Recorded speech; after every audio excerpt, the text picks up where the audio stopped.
ஒரு தீர்ப்பை வழங்கி இருக்கின்றார்கள். அது குறித்த செய்திகளை நீங்கள் பத்திரிகைகளையும் இணையதளங்களையும் நீங்கள் பார்த்திருப்பீர்கள். அல்லாஹ் என்ற வார்த்தையை முஸ்லீம்களை தவிர வேறு யாரும் பயன்படுத்தக்கூடாது என்பதுதான் அந்த ஒரு தீர்ப்பு. தீர்ப்பை கேள்விப்பட்டவனுமே நமக்கெல்லாம் சாக்கா இருக்கலாம். என்னடா இது, அல்லாஹ் என்ற வார்த்தையை முஸ்லீமை தவிர வேற யாரும் பயன்படுத்தக்கூடாதா, இது ரொம்ப அநியாயமாக இருக்கு என்பது போன்ற ஒரு தோற்றத்தை ஏற்படுத்தக்கூடிய விதமாக அந்த தீர்ப்பு குறித்து செய்திகள் எழுதப்படுகின்றது. ஆனால் உண்மை நிலவரம் என்ன அப்படின்னு நம்ம ஆய்வு பண்ணி பார்த்தோமே ஆனால், அல்லாஹ் என்று மற்ற பிரமத சகோதரர்கள் அல்லாஹ்வை நீங்கள் வணங்குறீங்க, அல்லாஹ் ஒருத்தன் தான் சொல்றீங்கன்னு சொன்னால் அது பிரச்சனை கிடையாதுங்க. ஆனால் சில விசமிகள் பொய்யையே மூலதனமாக கொண்டு மக்களை குழப்பக்கூடிய ஐந்தாம் படை வேலை செய்யக்கூடிய சில மதத்தை சேர்ந்தவர்கள், யார், நம்ம கிறிஸ்தவர்கள் தான், வேற யாரு, அவங்க தான் எல்லாம் இந்த மாதிரியான வேலையெல்லாம் செய்து வருகின்றார்கள். அவர்கள் தங்களுடைய கடவுளாக அவர்கள் நம்பக்கூடிய இயேசு, அவரை பற்றி சொல்லும் பொழுது அதுக்கு தகுந்த மாதிரி வார்த்தையை பயன்படுத்திட்டு போக வேண்டியதுதானே. அல்லாஹ் என்ற வார்த்தையை அவர்கள் பயன்படுத்துகின்றார்கள். அப்ப என்ன ஆகுது அப்படின்னா, அல்லாஹ் அழுதாரு, அல்லாஹ் செத்து போனாரு, இது போன்ற அர்த்தங்கள் வரக்கூடிய அளவிற்கு பாரதூரமான ஒரு கேவலத்தை இறைவனுக்கு ஏற்படுத்தக்கூடிய விதத்துல அவர்கள் முஸ்லிம்களை குழப்புவதற்காக அல்லாஹ் என்ற வார்த்தையை பயன்படுத்தி விளையாட்டு செய்யக்கூடிய ஒரு வேலையை செய்கின்றார்கள். அப்ப இதை கவனத்துல கொண்டுதான் இதுக்கு எதிராக கேஸ் போடப்படுது. இது சரியில்லை. முஸ்லிம்களுடைய நம்பிக்கையின் அடிப்படையில அல்லாஹ்க்கு இணை துணை கிடையாது, அவனுக்கு தூக்கம் கிடையாது, அவனுக்கு மறதி கிடையாது, அவனுக்கு எந்த பலகீனமும் கிடையாது என்று நாம நம்பிக்கொண்டிருக்கின்றோம். அதுதான் சரியான நம்பிக்கையும் கூட. அப்படி இருக்கும் பொழுது அல்லாஹ் என்று அவர்கள் அந்த வார்த்தையை போட்டு அவங்களுடைய நம்பிக்கையில் அல்லாஹ் ஒருத்தன் என்று சொல்லாதீங்க, 3 பேர்னு சொல்லுங்கன்னு அவன் சொன்னான்னா, அப்ப இது தேவையற்ற குழப்பத்தை ஏற்படுத்தக்கூடியதாக இருக்கின்றது. அப்படின்ற அடிப்படையில தான் இந்த தீர்ப்பு வழங்கப்படுகின்றது சகோதரர்களே. ஆனா என்னன்னா, இது எப்படி நாங்க பயன்படுத்தக்கூடாதான்ற மாதிரி ஏதோ நல்ல பிள்ளை மாதிரி நாடகம் ஆடுவார்கள்.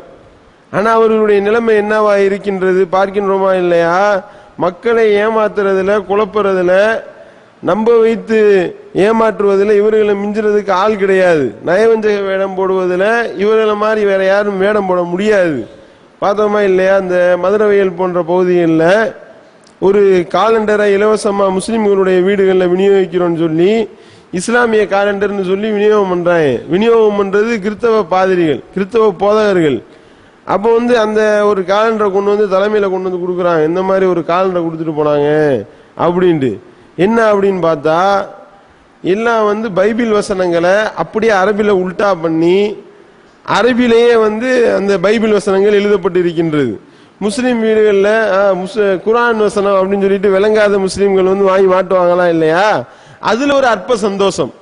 அவரு இயேசு வணங்க போறது கிடையாது, தூக்கி வாங்கி மாட்டினதுனால இயேசு வணங்க போறது கிடையாது. ஆனால் இந்த ஒரு காலண்டரை தூக்கி மாட்டிட்டதுனால பாத்தியா பைபிள் வசனத்தை முஸ்லீம் வீட்டுல தொங்க விட்டோமா இல்லையா அப்படின்னு சொல்லி ஒரு அற்ப சந்தோஷம். இந்த அளவுக்கு கேவலமாக கீழ்த்தனமாக நடக்கக்கூடியவர்களாக இருக்கும் பொழுது அல்லாஹ் என்ற வார்த்தையை அவர்களை பயன்படுத்த விட்டால் என்ன ஆகும்? அல்லாஹ்வுடைய சாட்சியை பாருங்கள், அல்லாஹ் பைபிள்ல சொல்றத பாருங்கள் அப்படின்னு சொல்லி ஆரம்பிச்சா, அப்ப பைபிள்ல இறைவனை கேவலப்படுத்தி வரக்கூடிய வசனங்களை எல்லாம் அல்லாஹ் என்ற பெயரால முஸ்லிம்களை குழப்புவதும் அல்லாஹ்வுக்கு இழிவை ஏற்படுத்தக்கூடிய ஒரு வேலையுமா இருக்குமா இல்லையா? ஆரம்பத்திலேயே எடுத்தோனையுமே கர்த்தர் 6 நாட்கள்ல இந்த உலகத்தை படைச்சாரு என்று சொல்லி ஒரு அறிவுக்கு பொருந்தாத விதத்துல, அறிவியலுக்கு முரணான விதத்துல ஒரு கதையை ஒன்றை எழுதி வைத்திருக்கின்றார்கள்.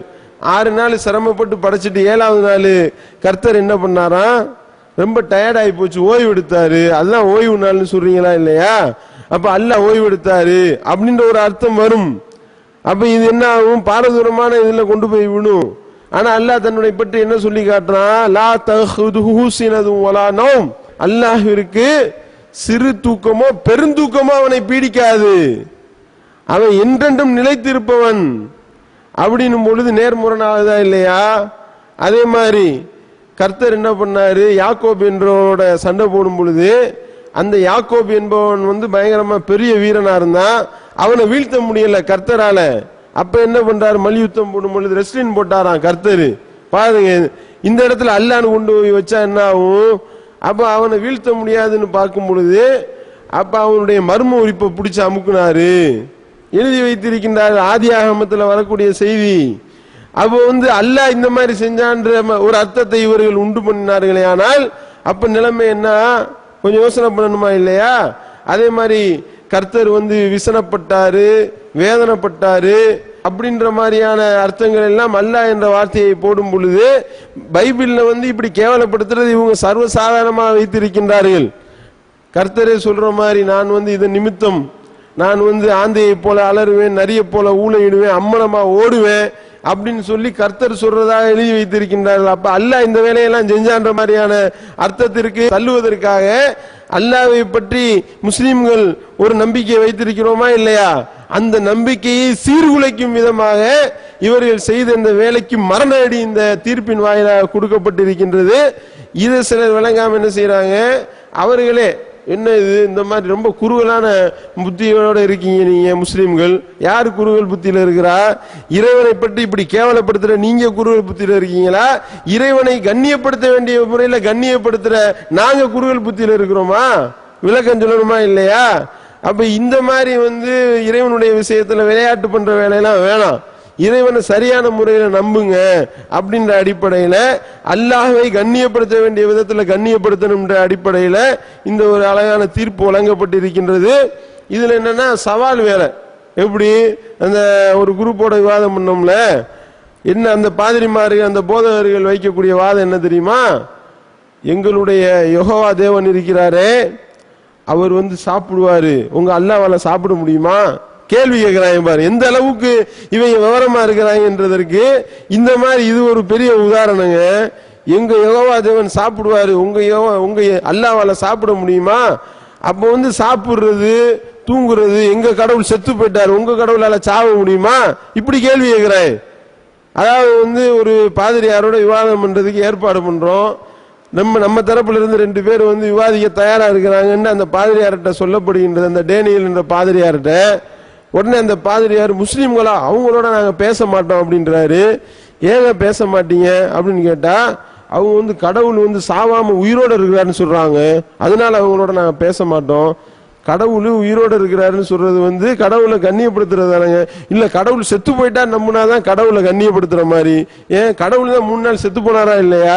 இயேசு இறந்தாரா இல்லையா? அவரை சிலுவையில ஏத்தி, அப்ப கடவுளை சிலுவையில ஏத்தி கொலை பண்ணி அவர் 3 நாள் செத்து போய் 3 நாளுக்கு அப்புறம் அவர் உயிர் பெற்று வந்தாருன்னு நம்பினாதான் அது கடவுளுடைய நம்பிக்கை என்று இப்படி உல்டாவா நம்பக்கூடியவர்கள் அவங்க இந்த அல்லாஹ் என்ற வார்த்தையை பயன்படுத்தினா என்ன ஆகும் அப்படின்றத கவனத்துல கொண்டுதான் இந்த அல்லாஹ் என்ற வார்த்தையை முஸ்லிம்கள் தான் பயன்படுத்தணும்.